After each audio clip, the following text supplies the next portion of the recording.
मैं एक तरीके से इस चैप्टर के लिए एक समरी लिख देता हूँ स्ट्रेट अवे, ताकि हम कंपेयर कर सकें। हम जिन फील्ड्स की बात करने वाले हैं A2 के अंदर, उनमें से एक है ग्रेविटेशनल फील्ड, जिसकी हम बात कर चुके हैं।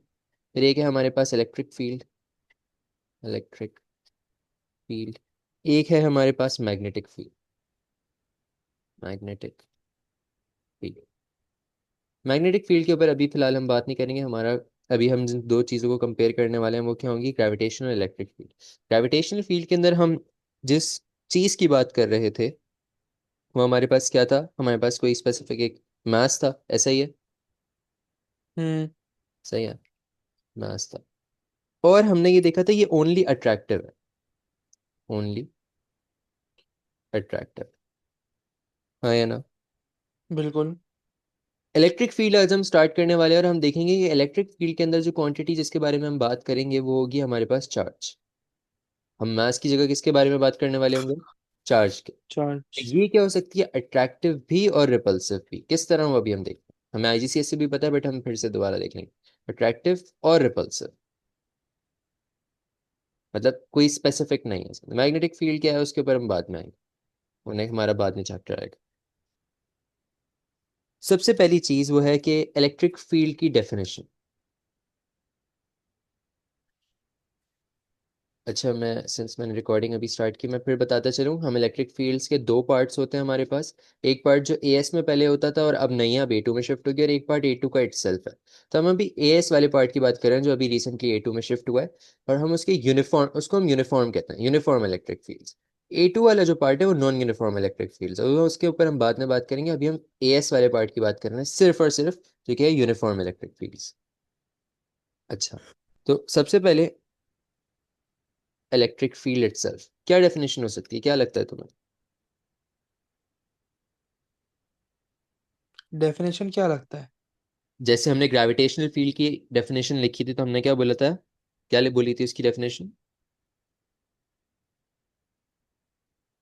याद नहीं है। कि एक रीजन है या फिर स्पेस है जहाँ पे एक मास एक्सपीरियंस कर रहा है एक फोर्स। एक्सपीरियंस, सही सही सही सही। ठीक है, अ रीजन और space where a mass experiences a force. यहाँ पे बस क्या फर्क होगा, अ रीजन और space where a charge experiences a force. ठीक है, रीजन और स्पेस, कॉपी कर रहे हो साथ साथ? बिल्कुल। Where a charge experiences, experiences a force.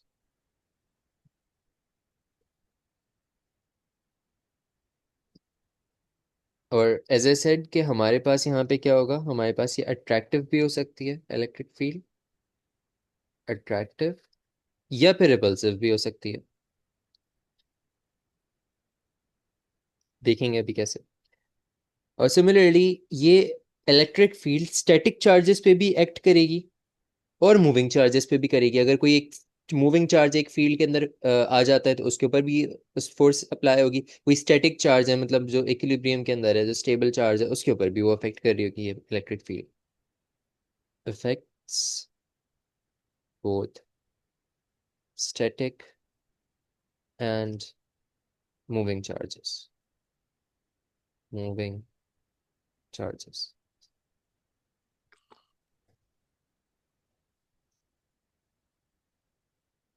फिर आते हैं हमारे पास इलेक्ट्रिक फील्ड लाइंस।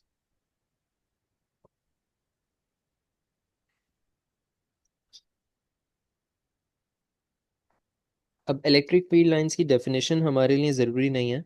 बात ये समझने की कि ये इमेजिनरी है, सही है। एक बात मैं इसके बारे में लिख देता हूँ कि ये हमारे पास क्या है, इमेजिनरी है।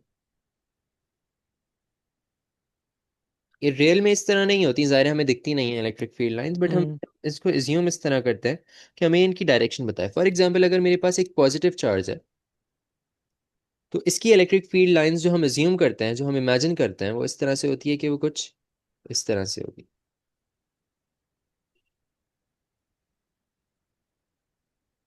आउटवर्ड। सही है। और एक बात और कि ये एग्जैक्टली सेम डिस्टेंस के ऊपर डिस्प्लेस होगी, मतलब कि इनके बीच का डिस्टेंस सेम रहेगा। अगर तुम्हें एग्जामिनर बनाने को भी दे तो तुम ये याद रखना, ये डिस्टेंस तुम, अगर तुम पीक से पीक का डिस्टेंस देखो तो ये सेम रखना तुम हमेशा।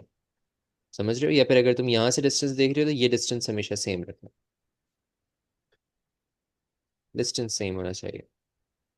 ऐसा ना हो कि तुम इस तरह से ड्रॉ करके आ जाओ एग्जाम में। सही है? ये गलत हो जाएगा फिर, कि तुमने यहाँ पे डिस्टेंस ज़्यादा रखा, वहाँ कम रखा, एक्स वाई जी। इसको एग्जैक्टली सिमेट्रिकल शो करना। तो यहाँ पे तुम देख सकते हो कि ये आउटवर्ड मूव कर रही है। ठीक है। अगर मैं नेगेटिव चार्ज बनाऊं तो नेगेटिव चार्ज में क्या होगा, वो इनवर्ड मूव करेगी। ठीक है, मैं ये बात आई जीसीएससी से पता, इसमें कोई नई चीज़ नहीं है। सही है।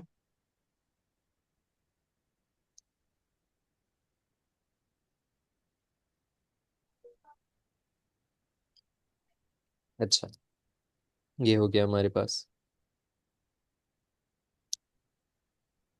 एक बात और, अट्रैक्टिव और रिपल्सिव, वो बात जो मैंने कही वो उसको प्रूव करता है। अगर मेरे पास दो चार्जेस आ जाते हैं, एक पॉजिटिव और एक नेगेटिव, और अगर इनकी इलेक्ट्रिक फील्ड लाइंस की बात करूं तो positive would attract towards what, negative. सही, इसकी इलेक्ट्रिक फील्ड लाइन किस तरह होगी, कुछ इस तरह। हाँ या ना? बिल्कुल। सही है, पॉजिटिव मूव करेगी, पॉजिटिव से बाहर निकलती है और नेगेटिव में एंटर करती है, हमें ये दिख रहा है यहाँ।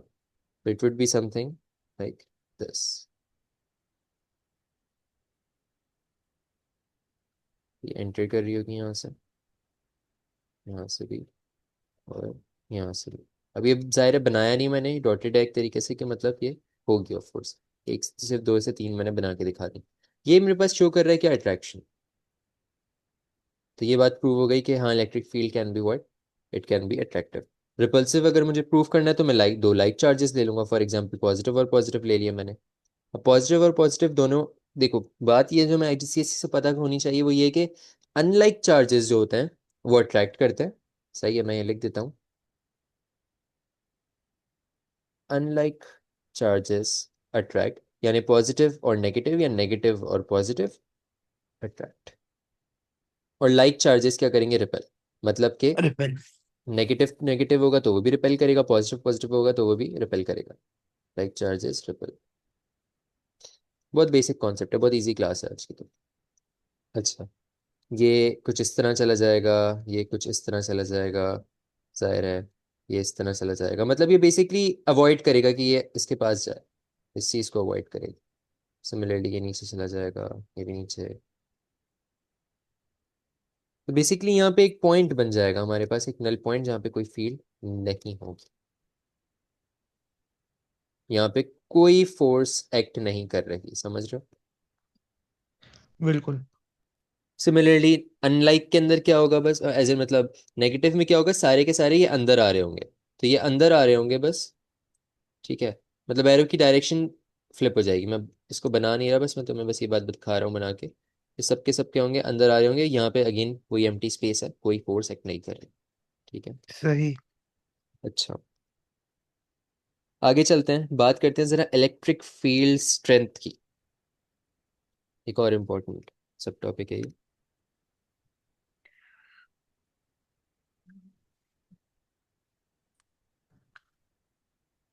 अच्छा, एक काम मैंने और दिया था जो कि अभी तक नहीं किया होगा, फॉर्मूला शीट, और फॉर्मूला शीट बनानी थी तुम्हें, और दूसरा डेफिनेशन शीट। मेरे पास ना वो ग्रेविटेशन तक की बनी हुई है, अब वो उसके आप पीडीएफ भेज दो, उसकी भी बना दूंगा। सिंपल हार्मोनिक मोशन की हम्म। पीडीएफ शेयर नहीं की अभी? नहीं। चलो मैं वो भी क्लास के बाद कर देता हूँ। तो फॉर्मूला शीट बनानी है तुम्हें, सबकी और सारे फॉर्मूलाज लिखने होंगे, और डेफिनेशन शीट भी सारी, हर चैप्टर का नाम डालो और बनाओ, ताकि क्योंकि जब जाहिर है तुम जब ए टू एंड करोगे, जब हमारा सिलेबस एंड करोगे, तुम देखोगे इतना गिच पिच हो चुका होगा, इतने फॉर्मूलाज हैं, इतनी डेफिनेशंस हैं कि तुम कभी भी एंड में फॉर्मूला शीट नहीं बना सकते। अभी तुम्हारे लिए सिर्फ तीन चार चैप्टर्स हुए हैं, चौथा चैप्टर स्टार्ट हुआ है अभी, तुम्हारे लिए बहुत ईजी है बनाना, बीच में रुकना मत, हर चैप्टर के बाद ये बनाते रहो। सही। एंड में बच्चे क्या करते हैं, वो ये छोड़ देते हैं, फॉर्मूला शीट डेफिनेशन शीट नहीं बनाते, कि यार किसी ना किसी टीचर की प्रोवाइड हुई भी मिल जाएगी हमें, किसी ना किसी स्टूडेंट ने बनाई होगी वो मिल जाएगी। बात ये है, जब तक खुद नहीं लिखोगे समझ ही नहीं पाओगे। अब हर चीज को लिखने के डिफरेंट तरीके हैं, मतलब E is equals to P T, ये फॉर्मूला याद है? अब किसी बच्चे ने हम्म। इक्वल्स टू पी टी लिखा हो, लेकिन उसके नीचे E is equals to V I T भी लिखा हो। अब तुम बोलोगे ये तो मुझे पता है, ये कहाँ से आया? अब भाई उस बच्चे को तो इसने दिमाग ये लगाया पी वी आई के बराबर होता है, तो मैंने रिप्लेस कर लिया। अब तुम अगर ना लगाओ तो फिर फंस जाओगे। बिल्कुल। सही है, तो ये इस तरह की बातें हैं कि भाई अब ये फॉर्मूला कहाँ से आया, वो बच्चे को तो पता है, तुम्हें नहीं पता। और तुम्हें पता है तो और इस तरह के कोई फॉर्मूलाज देंगे जिसमें उसने कुछ और फॉर्मूला लिखा हो, तुम्हें नहीं पता। बात ये है कि खुद बनाओगे ना तो ज्यादा बेहतर है, किसी और पे रिलाई नहीं करो। सही है। अच्छा, इलेक्ट्रिक फील्ड स्ट्रेंथ, इसका फॉर्मूला भी तुम्हें, इसकी डेफिनेशन भी तुम्हें आनी चाहिए, ग्रेविटेशनल फील्ड स्ट्रेंथ की, याद है?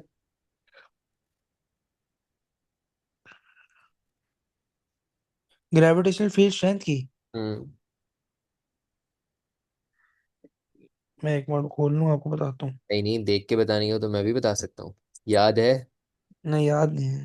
भाई मुझे लग रहा है मुझे तुम्हारा एक क्विज रखना पड़ेगा, ताकि तुम पुरानी चीजें रिवाइज रखो, और ये कि पता भी चले मुझे कितनी प्रिपरेशन चल रही है तुम्हारी। ये चैप्टर कंप्लीट होगा तो फिर एक क्विज रखेंगे हम। सही है।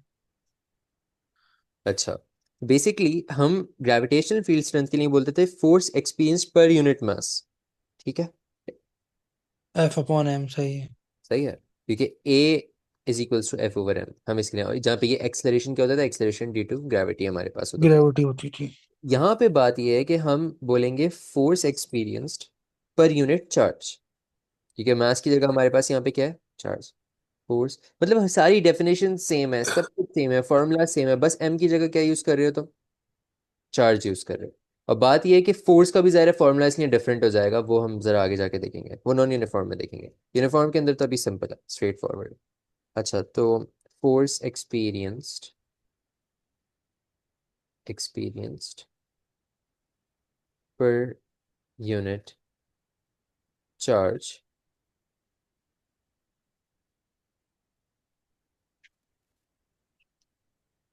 Bye a positive charge. अच्छा, अब डेफिनेशंस जब भी तुम लिखोगे ना, उसके अंदर तुम्हें इस बात का ख्याल रखना है कि जब भी हम इलेक्ट्रिक फील्ड स्ट्रेंथ की बात करेंगे, किसी भी फॉर्मूला की बात करेंगे, तुम हमेशा पॉजिटिव का जिक्र करोगे, हम पॉजिटिव चार्ज की।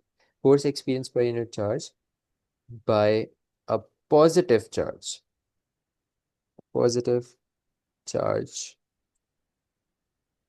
In the electric field. अगर तुम सिर्फ ये फर्स्ट लाइन लिख के आते, force experience per unit charge, तो एग्जामिनर 1 मार्क देता 2 मार्क की डेफिनेशन में से। दूसरा मार्क तुम्हें मिल रहा है पॉजिटिव लिखने का, कि पॉजिटिव चार्ज के बारे में हम डेफिनेशन, जितनी भी डेफिनेशन लिखेंगे हम सब पॉजिटिव चार्ज के रिस्पेक्ट से लिखेंगे। बात समझ आ रही है? समझ में आ गई। ये इटसेल्फ वेक्टर क्वांटिटी है, को ज़ाहिर है जैसे ग्रेविटेशनल, ग्रेविटी की डायरेक्शन होती है, सही इसकी भी डायरेक्शन है इलेक्ट्रिक फील्ड स्ट्रेंथ की। वेक्टर क्वांटिटी है, इसका फॉर्मूला क्या बन गया हमारे पास डेफिनेशन से, ई, कैपिटल ई से हम रिप्रेजेंट करेंगे electric field strength, F over Q. इसको मैं नीचे लिखता हूँ ताकि बॉक्स बना दूँ।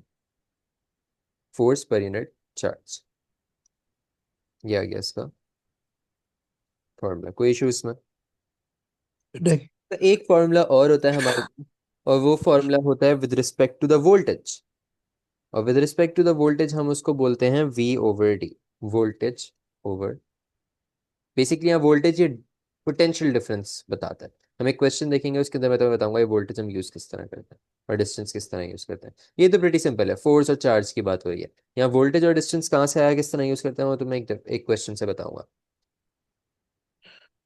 अच्छा, जायरस की यूनिट्स की अगर तुम बात करो तो इसका यूनिट, अच्छा विद रिस्पेक्ट टू दिस क्या हो जाएगा, न्यूटन पर मेरे पास हो जाएगा न्यूटन पर कूलम, ऐसा ही है। बिल्कुल। और यहाँ पे क्या हो जाएगा मेरे पास, वोल्ट पर मीटर, वोल्ट पर मीटर। तो जब जो भी फॉर्मूला यूज कर रहे हो उस हिसाब से, यूनिट तो खैर अब लिखने को नहीं आता है लेवल्स के अंदर, तो वैसा मसला नहीं है। अच्छा, हमने बात करनी है अब यूनिफॉर्म इलेक्ट्रिक फील्ड की, जैसा मैंने कहा पहले, बेसिक डेफिनेशंस तो मैंने करा दी। हम वो ए एस वाले पार्ट की बात करना है अभी, यूनिफॉर्म इलेक्ट्रिक फील्ड। देखो, दोनों ना बहुत डिफरेंट दुनिया है। यूनिफॉर्म इलेक्ट्रिक फील्ड की जो दुनिया है ना, वो बहुत डिफरेंट है कंपेयर टू जो नॉन यूनिफॉर्म इलेक्ट्रिक फील्ड की है। क्योंकि तुम यूनिफॉर्म इलेक्ट्रिक फील्ड को उसी तरह समझो जैसे हमने ग्रेविटी की बात की थी, तो हम बोल रहे थे F is equals to M G होता है, सही है, जो फोर्स है ड्यू टू ग्रेविटी वो एम जी के बराबर है, तो हम जी के लिए बोल रहे थे एफ ओवर एम। लेकिन हमने इस तरह तो लिखा था, लेकिन क्या हमारा ये फाइनल आंसर था, नहीं। हमने फोर्स की जगह जाके क्या लिखा था, G M M over R square divided by mass, mass से मास कटता था। मतलब एक नया फॉर्मूला बन गया था नॉन यूनिफॉर्म ग्रेविटेशनल फील्ड के लिए।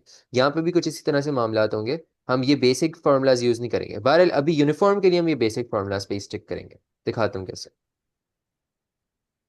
खैर बहरहाल, तो हम अगर बात करें यूनिफॉर्म इलेक्ट्रिक फील्ड की, तो इसकी डेफिनेशन अगर तुम्हें बोले सिर्फ इलेक्ट्रिक फील्ड ना लिख के दे, वो तुम्हें लिख के दे यूनिफॉर्म इलेक्ट्रिक फील्ड को डिफाइन करो, तो तुम इसके बारे में ये बात बोलोगे कि यूनिफ रीजन और स्पेस, रीजन और space where the force experienced by a charge, where the force experienced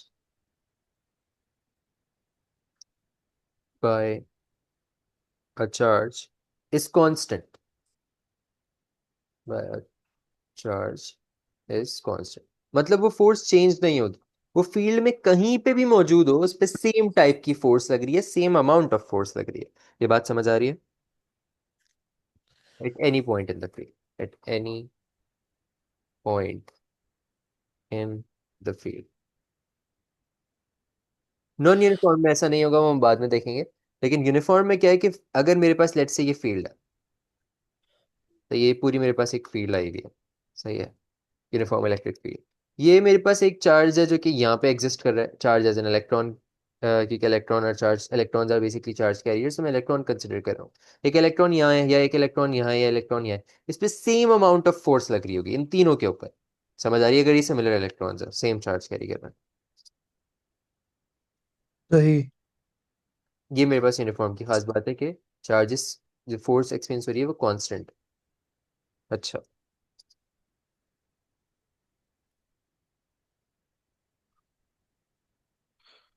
तो इसको हम क्रिएट कैसे करते हैं? बात सारी है, एग्जामिनर तुमसे पूछ सकता है कि क्रिएट कैसे करता है, कि भाई अगर मुझे यूनिफॉर्म इलेक्ट्रिक फील्ड चाहिए, तो उसके लिए मैं क्या करूंगा, दो प्लेट्स लूंगा। एक ये प्लेट आ गई, सही। एक ये प्लेट आ गई, जैसे तुमने एएस में क्वेश्चंस भी देखे थे जो मैंने तुम्हें कहा, हम्म। कर दो। एक प्लेट होगी मेरे पास पॉजिटिवली चार्ज्ड, लेट्स कंसिडर कि ये पॉजिटिवली चार्ज प्लेट है। एक प्लेट होगी नेगेटिवली चार्ज्ड। अब हमें एक बात पता है, इलेक्ट्रिक फील्ड किस तरह होगी, फ्रॉम पॉजिटिव टू नेगेटिव, हाँ या ना?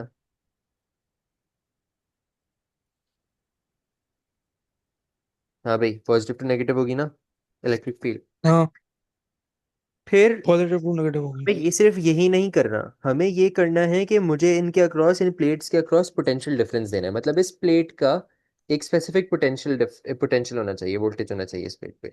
लेट से मैं कहता हूँ कि मेरे पास इस प्लेट के ऊपर जो वोल्टेज है, सही है, इस प्लेट के ऊपर जो मेरा वोल्टेज है दैट इज +20 वोल्ट्स,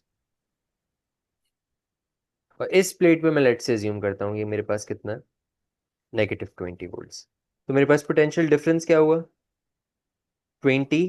डिफरेंस लेते हैं ना, इसमें से इसका डिफरेंस लेना है, 20 माइनस -20, तो क्या हो जाएगा, 20 + 20 विच इज 40। तो इन दोनों का पोटेंशियल डिफरेंस कितना आ गया, 40। समझ आई बात? जीरो मत लिख समझ देना, में आ गई। क्योंकि ये 20 में से मैं, जब मैं -20 माइनस करूंगा तो माइनस माइनस तो प्लस हो जाएगा। अगर यहाँ पे 3 लिखा होता सिर्फ, तो 20 माइनस सिर्फ यहाँ पे 3 कर रहा होता तो 17 आता। लेकिन 20 माइनस -20 है, 20 में से मैं -20 माइनस करूंगा तो वो प्लस हो जाएगा। बहरहाल, तो इस तरह से करके आप निकाल सकते हो। और इसके बारे में मैं बात बता देता हूँ कि हमारे पास कोई भी चार्ज अगर मैं इस फील्ड के अंदर प्लेस कर दूं, ये same amount of force experience करेगा, नेट फोर्स, क्योंकि ज़ाहिर है उसका चार्ज भी होगा। सही मतलब है। अगर मैं चार्ज, उसी चार्ज को मैं यहाँ लेके जाऊंगा, इधर भी वो उसी को उतनी फोर्स लग रही है, नेट फोर्स उसकी। अगर इस चार्ज को मैं यहाँ ले गया, अभी भी उस पर उतनी ही फोर्स लग रही है। अगर मैं इस चार्ज को यहाँ प्लेस कर दूं, अभी भी उस पर इतनी फोर्स लग रही है। लेकिन अगर मैं इस चार्ज को यहाँ प्लेस करूंगा तो ज़ाहिर है उस पर कोई फोर्स नहीं लग रही, क्योंकि वो हमारे पास इलेक्ट्रिक फील्ड का पार्ट नहीं है। क्लियर है? क्लियर है। तो मैं इसके बारे में ये लिख दूं कि ये हम लिख चुके हैं ऊपर, net force would be the same on the charge at any point, in the field, जिसका मतलब है अगर मेरे पास नेट फोर्स सेम रह रही है, तो इसका मतलब ये है कि मेरे पास एक्सेलरेशन सेम रह रही होगी, मतलब एक्सेलरेशन विल बी कांस्टेंट। कोई इशू इसमें? नहीं। बात ये कि मैंने तुमसे ऊपर एक बात बोली थी कि वो मैंने बोला था कि हम पॉजिटिव चार्ज का जिक्र करना, तो हाँ या ना? ऊपर मैंने अभी जिक्र किया, बिल्कुल। जो मैंने बोला पॉजिटिव चार्ज, ये पॉजिटिव तुम कब कब लिखोगे? क्योंकि जब डेफिनेशन आती है तुम्हें पता चलना चाहिए ना। जैसे मैंने यहाँ पे पॉजिटिव नहीं लिखा, मैं तो यहाँ सिर्फ एक्सपीरियंस बाय चार्ज लिखा, पॉजिटिव चार्ज तो नहीं लिखा। तुम पॉजिटिव चार्ज तुम हर उस पॉइंट पे लिखोगे जहाँ वो एक पॉइंट स्पेसिफाई करेगा। मतलब अगर मैं तुम्हें डेफिनेशन लिखने के लिए दे दूं, for what, electric potential at a point, electric potential, potential at a point, उसने तुम्हें स्पेसिफाई कर दिया एट अ पॉइंट, तो तुम भी अपने आंसर में स्पेसिफाई करके पॉजिटिव चार्ज का जिक्र करोगे। सही है। अब बेसिकली इलेक्ट्रिक पोटेंशियल का क्या मतलब है? वोल्टेज, सही है? तो ये वोल्टेज की बात कर रहे हैं यहाँ पे, आसान लफ्जों में इसको ही समझ लो। तो मुझे हमने वोल्टेज लिखा था, अब हम उसको डिफाइन करने वाले हैं। तो हम बोलेंगे भाई वोल्टेज इटसेल्फ क्या होता है? Work done per unit charge, याद है तुम्हें? हाँ। तो हम यहाँ पे यही लिखेंगे, वर्क डन पर, वर्क डन पर यूनिट। अब चार्ज नहीं लिखूंगा मैं, क्या लिखूंगा? पॉजिटिव चार्ज, क्योंकि उसने एट अ पॉइंट लिखा है, इसका मार्क देगा वो। समझ गया। Work done per unit positive charge, in moving that charge, in moving. तुम्हें ग्रेविटेशनल पोटेंशियल की डेफिनेशन याद है? नहीं याद? डेफिनेशन याद नहीं। उसमें क्या होता था, हम क्या करते थे उसको, हम उस पर्टिकुलर मास को मूव करते थे from infinity to a point in the field, ऐसा ही है? ऐसा ही है। तो यहाँ पे भी यही बोलेंगे, work done per unit positive charge in moving that positive charge, positive charge from infinity, from infinity to a point in the electric field, in the electric field। Scalar quantity होती है ये, मतलब पोलैरिटी कंसिडर नहीं करोगे। मैंने gravitational potential जब पढ़ाया था तो उस टाइम पे एक क्वेश्चन कराया था जहाँ पे तुम एक मिस्टेक कर रहे थे, और उस मिस्टेक को मैंने रेक्टिफाई इस तरह किया था, मैंने कहा था तुम्हें पोटेंशियल कंसिडर नहीं करना, सॉरी इसकी पोलैरिटी कंसिडर नहीं करनी, बिकॉज ये स्केलर क्वांटिटी है। तो वोल्ट, इसका फॉर्मूला क्या हो जाएगा? Work done per unit charge, and lastly मेरे पास इसका यूनिट क्या होगा? Joules per coulomb. Simple, as simple as that. तो ये आ गया तुम्हारे पास एक फॉर्मूला वोल्टेज निकालने का। अच्छा, तो हमने अभी तक तीन फार्मूलाज पढ़ लिए हैं अभी तक, ठीक है। एक क्वेश्चन दे रहा हूँ, ये एक ही क्वेश्चन है, ये चलो दो क्वेश्चंस कर लेंगे, देखते हैं।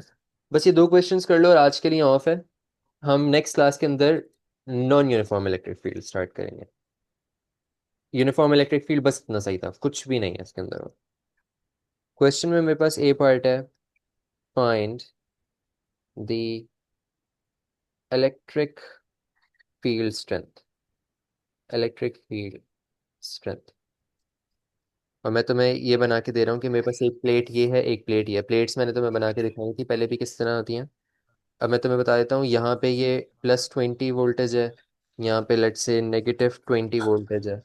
सही है, और मैं तुम्हें कोई पॉजिटिव नेगेटिव नहीं बता रहा, बस मैं तुम्हें फील्ड लाइंस ड्रॉ करके दे रहा हूँ। अब फील्ड लाइंस ड्रॉ करके दे रहा हूँ, उससे तुम्हें खुद आइडेंटिफाई करना है कि पॉजिटिव किधर है, नेगेटिव किधर है। तो पॉजिटिव यहाँ होगा, नेगेटिव यहाँ होगा, ऐसा ही है। बिल्कुल। चलो क्वेश्चन सॉल्व करो। मैं तुम्हें डिस्टेंस भी बता देता हूँ, 8 मीटर्स। पहले तो मुझे बताओ फॉर्मूला कौन सा यूज करेंगे?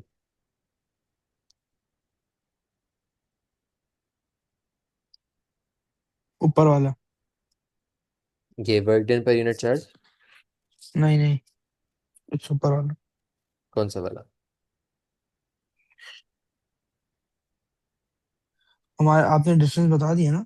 डिस्टेंस बता दिया मैंने, हम ये फॉर्मूला यूज कर लेंगे, सही है। E is equals to V over D. E और डी। चलो भाई सॉल्व करके मुझे बताओ किस तरह। V कितना है मेरा, मेरे पास यहाँ पे? 20। दोबारा पूछ रहा हूँ, V कितना है मेरे पास? V क्या है? पोटेंशियल डिफरेंस है, सही है। मैं यहाँ पे लिख भी बिल्कुल। ये बात ऊपर जाके, ये V यहाँ पे ये क्या डिनोट कर रहा है मुझे? ये V मेरे पोटेंशियल डिफरेंस। पोटेंशियल डिफरेंस है, और ये D मेरे पास क्या और है? डी तो डिस्टेंस है। डिस्टेंस है, बिल्कुल। ये Q मेरे पास क्या है? यहाँ पे चार्ज है। F4 से, ऑफ कोर्स इसको मुझे बताने की जरूरत नहीं है, बट फिर भी लिख देता हूँ। तो भाई क्या है वी मेरे पास इसका? Potential difference. तो भाईजान इस कितना है, वैल्यू बताओ ना। वी निकालना पड़ेगा ना हमें। निकाल लो, ऐसे इस फॉर्मूला से निकालोगे? V over W, W upon Q से। चलो निकाल लो, मुझे बताओ अगर इससे निकाल सकते हो तो। इसमें डब्ल्यू में वी में डब्ल्यू क्या है, V over W over Q में। मुझे क्या पता क्या है, क्वेश्चन में तो नहीं गिवन। वही तो मैं सोच रहा हूँ ना।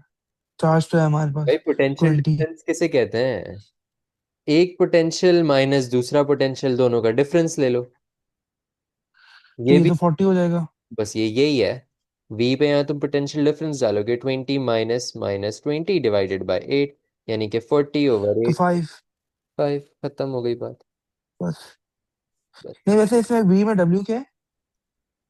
ये हमारे पास ये वर्क डन है। वर्क डन है। वर्क डन तो उससे निकाल सकते हैं ना अपना, चार्ज इनटू टाइम। भाई बात सारी ये है तुम्हारे पास कि यहाँ पे तुम्हें वर्क डन में और चार्ज में घुसना क्यों है? चार्ज की तुम्हारे पास यहाँ वैल्यू है नहीं।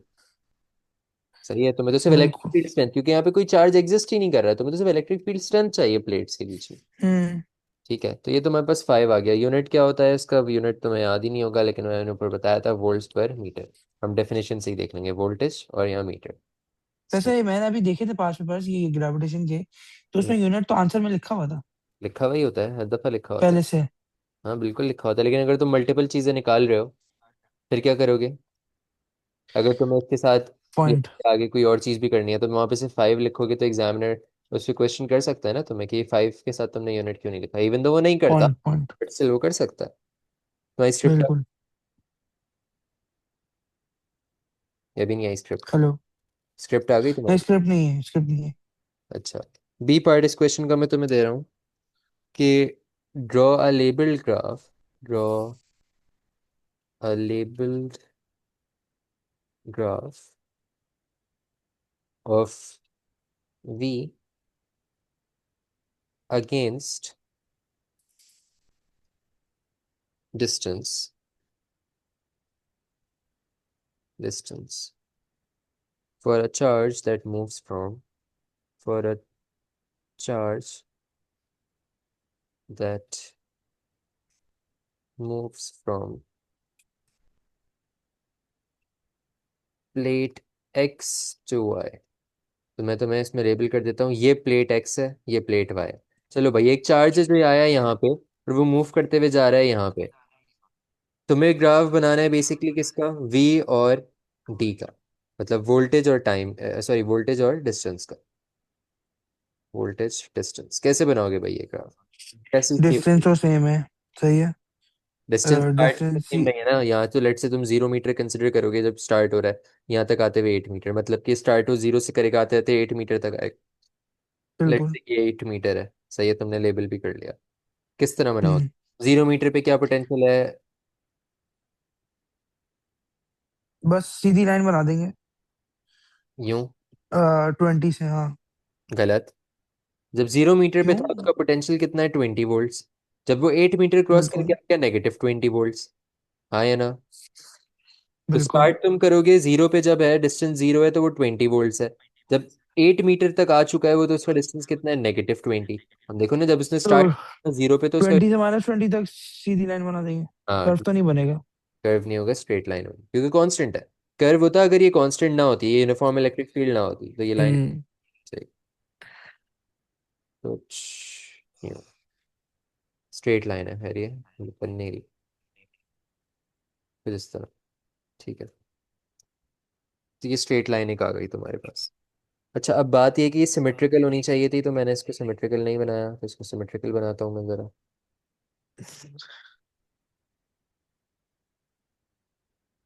हम्म इसको मैंने 8 मीटर लेबल कर दिया, सही है कि ये 8 मीटर वाला पॉइंट है। सिमेट्रिकल है, यानी कि अगर 8 मीटर है तो 4 मीटर के ऊपर मेरे पास वोल्टेज 0 था। तो ये तुमने इंटरप्रेट किया। अगर तुमसे क्वेश्चन में पूछता हम्म।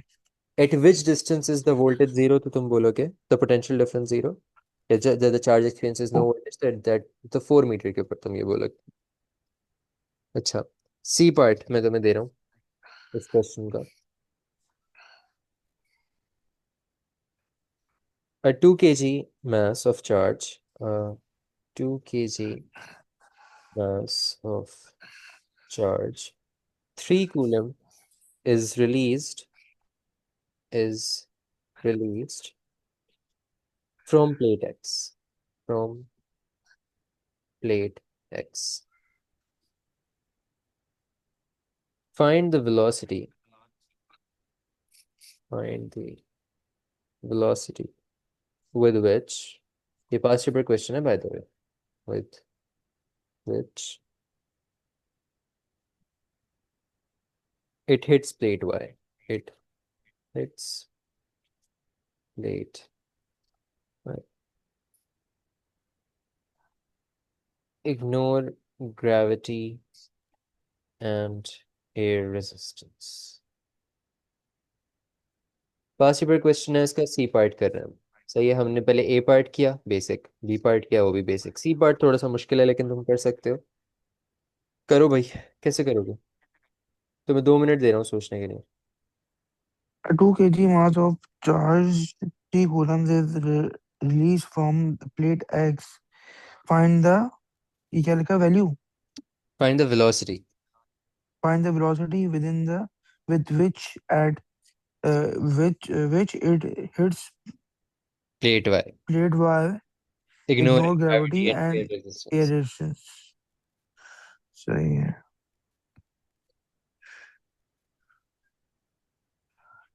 वेलोसिटी निकालनी है, वेलोसिटी का फॉर्मूला क्या होता है?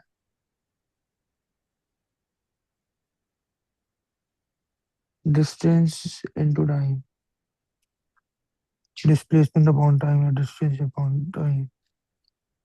तो टाइम तो तुम्हें नहीं पता, बात बिल्कुल तो टाइम ये। नहीं पता। हमारे पास, तुम ये कर सकते हो अप्लाई, कि तो मल्टीपल फार्मूलाज होते हैं। v is equals to U plus A T, ये अप्लाई कर लो।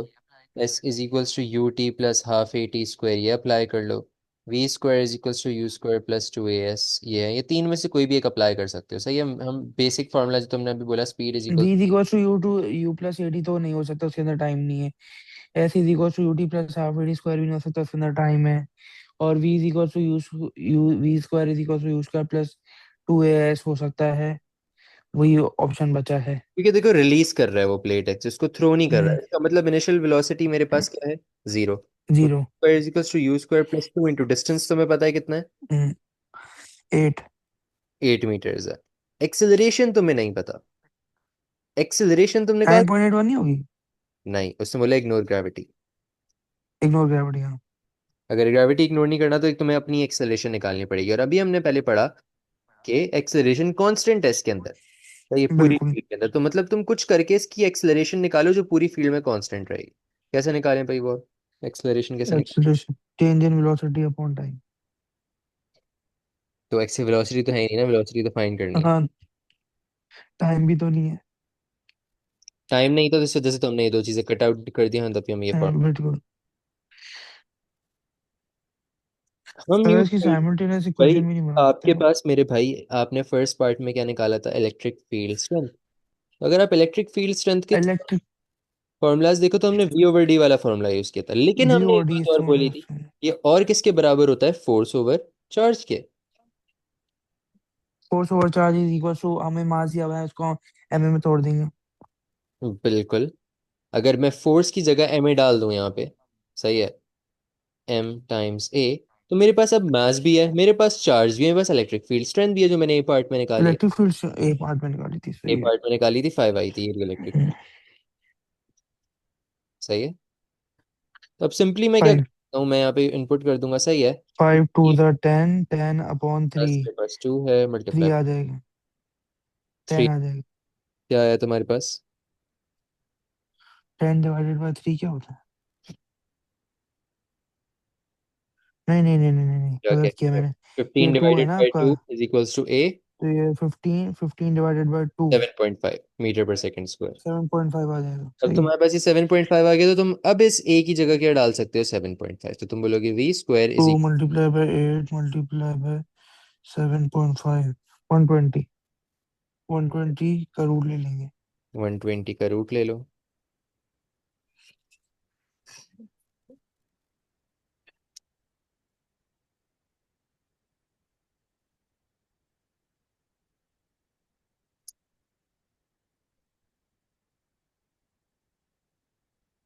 ये आपका हो जाएगा 10.11 हो जाएगी। 11 हो जाएगा। सही है। हम्म। 11 मीटर पर सेकेंड। इस तरह से हमारे पास ये वेलोसिटी हमने निकाली। समझ आया ये? हमने स्टार्ट किस समझ में A square is equals to U square plus 2 AS, हमने इससे स्टार्ट किया। अच्छा, सही है। एक क्वेश्चन एज होमवर्क दे रहा हूँ, करके आना है, नहीं करके आओगे तो क्लास में करा दूंगा, मसला नहीं है। लेकिन हम नेक्स्ट क्लास में हम non uniform electric field start करेंगे। तो मैं करके आऊंगा यार। नहीं भाई, किताबें खोलनी है। करके नहीं आओगे इसलिए तो मैंने बोला कि मैं करा दूंगा। नहीं नहीं, मैं करके आऊंगा। अच्छा, given that the mass is levitating, मतलब सस्पेंड हुआ हुआ है फ्रीली, सही है, फॉल नहीं कर रहा, तो लेविटेटिंग भी यूज कर सकते हैं, टर्म सस्पेंडेड भी कर सकता है। ए पार्ट में वो कह रहा है mark the forces, mark the forces. और बी पार्ट में वो तुमसे कह रहा है कि find M, the mass of it, find M. अगर मैं देखूं तो ये कुछ इस तरह से बना हुआ है, इलेक्ट्रिक फील्ड बनी हुई है। मैं तुम्हें बता देता हूँ, ये वाला जो मेरे पास पोटेंशियल है ऊपर वो +0.6 है, ठीक है, +0.6। और नीचे वाला जो पोटेंशियल मुझे उसने बताया वो है 0.2, -0.2। मतलब ये पॉजिटिव फेज आ रहा है ऊपर वाली प्लेट और नीचे वाली क्या है, नेगेटिव। इससे मुझे ये बात पता चल गई। मैथ कहीं सस्पेंड कर रहा है यहाँ पे, मैथ है। मैं तुम्हें डिस्टेंस बता देता हूँ, द डिस्टेंस इज 2 मीटर्स। भाई इस क्वेश्चन के लिए मैं आपको कुछ हिंट्स दे दूं इससे पहले कि आप स्टार्ट करो होमवर्क में। हिंट जो है ना आपके पास, वो ये है कि जो हमारे पास एक नेगेटिव चार्ज का, मेरे पास कह लो कि जो मेरे पास मास होता है नेगेटिव चार्ज का, वो होता है 2.8 × 10⁻⁻⁷ मुझे याद नहीं आ रहा इस वक्त इस पॉइंट पे। ये चलो हम मतलब जो तुम्हें हिंट नहीं दे रही, मैं तुम्हें एक बात बता देता हूँ। चलो कि मैं इसका चार्ज कितना अज्यूम करूँ इस क्वेश्चन के अंदर। M has a negative charge, जो कि मेरे पास है 2.8 × 10⁻⁻21 इलेक्ट्रॉन। मतलब एक ये M बेसिकली क्या है, ये एक इलेक्ट्रॉन है जो कितना चार्ज कैरी कर रहा है, सही है। हम इसका इलेक्ट्रॉन का अपना चार्ज नहीं कंसिडर कर रहे हैं, वरना उसका मास निकालना तुम्हारे लिए बहुत आसान चीज़ हो जाती, तुम डायरेक्ट बता सकते थे मुझे। खैर, तो ये बेसिकली एक इलेक्ट्रॉन है मास, और जिसका हम चार्ज कितना कैरी कर रहा है वो ये लिखा हुआ। तो तुम अब इसको देखते हुए तुम ये पार्ट्स फाइंड करोगे। मार्क द फोर्सेस और find M. Mark the forces वाले पार्ट के लिए जो मैं तुम्हें हिंट दे रहा हूँ, वो हिंट ये मैं दे रहा हूँ कि भाई तुम इसके अंदर वेट निग्लेक्ट नहीं करोगे, तुम्हें वेट कंसिडर करना है। सही। सही है, वेट नहीं कर, वेट को भूलना मत। और एम भी तुम कुछ ना कुछ करके वेट यूज कर रहे होगे एम के अंदर जब तुम एम की बात करोगे। सही है। तो हिंट के तौर पे आप बस ले लो कि we will talk about weight, weight को कंसिडर करना। समझ गए। अटेम्प्ट करके आना, नहीं तो कल क्लास में मैं कराता हूँ। नहीं, मैं टाइम करके आऊंगा। सही है भाई, चलो मैं रिकॉर्डिंग स्टॉप करूँ। कल तो क्लास नहीं है ना? नहीं।